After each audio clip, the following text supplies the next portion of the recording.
Concernant Marine Le Pen, Gauthier Lebret, parce qu'on a appris chez nos confrères du Figaro que si le procès en appel qu'elle évidemment aura à l'été 2026 se révèle négatif, eh bien le RN organiserait un congrès dès le mois de septembre 2026 pour officialiser la candidature de Jordan Bardella. Mais pour l'heure, bien sûr, elle reste la candidate, comme l'a redit ce matin Sébastien Chenu, qui était notre invité. On l'écoute et puis on en débat ensuite. Aujourd'hui, Marine Le Pen est probablement le leader politique le mieux préparé à aller à l'Élysée, celle qui a une vision construite, une offre politique très différente, et elle porte un espoir, ce qui n'a jamais été le cas auparavant. Marine Le Pen, elle a porté une contestation, elle a porté une idée sur le souverainisme, etc. Elle continue à les porter, mais elle porte aujourd'hui l'espoir de millions de Français, l'espoir que ça aille mieux. Voilà pour Sébastien Chenu chez Sonia Mabrouk ce matin, Gauthier Lebret. Il y a un plan B, donc, ou est-ce que ah oui, plan B comme Bardella. Il faut l'envisager. Mais bien sûr qu'il faut l'envisager pour le RN, puisque c'est compliqué déjà pour lui. Même l'été 2026 comme horizon, c'est compliqué, parce que c'est se préparer sans trop le montrer, sans trop le dire.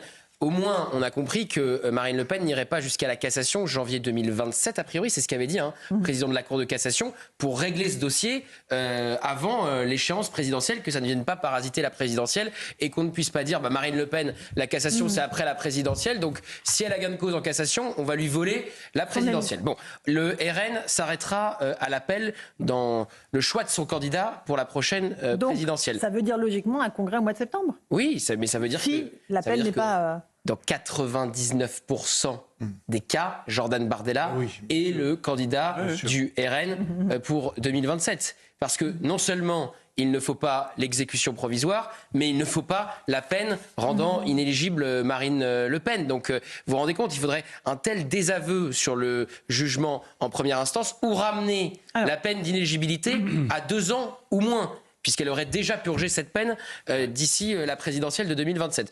Donc c'est un trou de souris pour Marine Le Pen pour être candidate en 2027. Éric Revel, vous l'avez reçu la semaine dernière dans votre revue Hémicycle. Vous l'avez trouvé comment ? Combative, mais marquée quand même. Marquée, hein. Elle dit personne n'est inatteignable. Ça veut dire qu'elle admet qu'elle a été très impactée, on le serait à moins, par la décision de justice.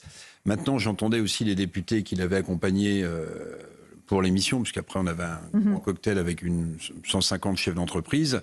Voilà, personne ne franchissait le Rubicon et ne disait le plan B, mais je pense que tout le monde, je ne vais pas vous donner les noms des gens qui étaient là, mais tout le monde y pensait parmi les députés qui étaient là, Rassemblement National. Donc maintenant, ce qui m'a frappé quand même, c'est que, vous voyez, parce qu'on parle beaucoup de censure, de gouvernement Bayrou. Ah oui, l'hypothèse de la censure revient. Elle dit très clairement c'est plus son sujet. C'est-à-dire que si elle est, si l'Assemblée est dissoute et qu'elle ne peut pas se représenter, très bien.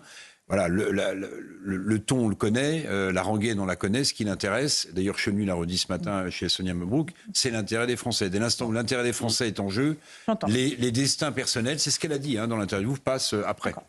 Jules Torres. Non, mais la question du plan B au Rassemblement National est quasiment quelque chose de tabou. C'est ça. Personne n'ose en parler, personne n'ose mettre un petit peu les pieds dans le plat, alors qu'on sait tous que de fait, elle devra se poser à un moment. Et d'ailleurs, si on lit ça aujourd'hui dans le Figaro, ce plan que Gauthier Lebret a magnifiquement exposé, c'est bien qu'au Rassemblement National, certains considèrent que c'est plié, que Marine Le Pen, après même l'appel et après la cassation, eh bien, elle ne pourra pas se présenter. Et de fait, il y a des gens qui s'inquiètent de voir que le candidat à la présidentielle pourrait s'activer dès 2027. Donc c'est pour cela que certains essayent de faire en sorte que l'hypothèse Bardella soit de plus en plus crédible. Peut-être qu'elle deviendra de plus en plus crédible s'il y a une motion de censure des élections. Et si on voit Jordan Bardella, aller aux législatives, il avait refusé d'y aller en 2022 et en 2024. Pourrait-il y aller ? Et possiblement, il pourrait même aller à Hénin-Beaumont. Alors, Joseph Massescaron. Gauthier Lebret, là, splendidement, magnifiquement. Non. Si, extraordinairement, non. Mais il a raison, c'est-à-dire que il faut arrêter toutes les supputations à 99%, ce sera, bien sûr, ce sera Jordan Bardella.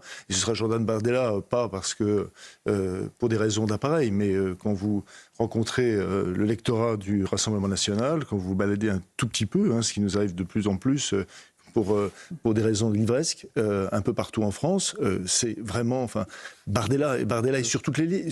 Il était déjà au des européennes, soyons justes. Il était déjà au moment des européennes. Au moment des européennes, vous rencontriez dans l'Ouest des personnes qui disaient je vote, qui normalement étaient plutôt de sensibilité horizon républicain, qui disaient je vote Bardella. Et alors vous leur posiez toujours tout de suite la question immédiatement. Donc pour la présidentielle, vous ayez voté Marine Le Pen. Et ils disaient votez Le Pen parce que le nom était pour eux un problème. Non. Et alors Bardella, ah oui. Voilà. Donc il est déjà là. Enfin, vraiment, donc il est déjà là. C'est un secret de polichinelle à 99%. Oui, comme l'a rappelé Gauthier, ce sera lui. Rachel Kahn. Moi, très sincèrement, Laurent, j'ai du mal à me projeter en 2027. Je trouve là, que... c'est même avant, c'est 2026, là.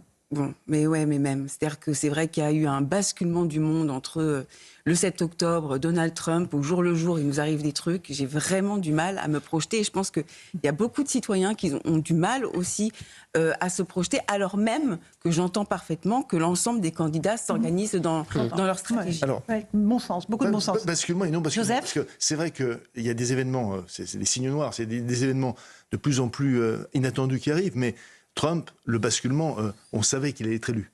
Enfin, sauf évidemment en France. Alors là, vous l'avez beaucoup entendu dans la presse française ? Ah non. Ni américaine. Ah, non. merci. Non, justement, parce qu'en France, bizarrement, les gens pensaient que c'était Kamala Harris. Mais si vous alliez aux États-Unis, évidemment, tout le monde savait que ça allait être signez beaucoup de livres aux États-Unis. Ah bah oui. Alors, Gauthier, dernier mot là-dessus ? Non, je voulais juste te dire ce que dit Jules Torres est très important sur une potentielle candidature de Jordan Bardella en cas de dissolution, puisqu'il y aura besoin d'un chef, puisque Marine Le Pen est inéligible, elle ne peut pas se présenter, et donc elle ne peut pas présider le groupe RN à l'Assemblée. Et le coup tactique, à mon avis, de Bardella dans ces cas-là, c'est d'aller récupérer la circonscription de Marine Le Pen dans le nord de la France, à Hénin-Beaumont, qui est le bastion minier, le bastion classe populaire, les classes sociales les plus en difficulté, le vote qu'on dit le moins acquis à Jordan Bardella s'il récupère le flambeau, puisqu'il est, vous le savez, sur une ligne plus libérale, plus ouvertement à droite sur l'échiquier politique et économique. Donc ça serait vraiment, le rapprochement à mon avis, avec le maire de Hénin-Beaumont, c'est tout à fait juste.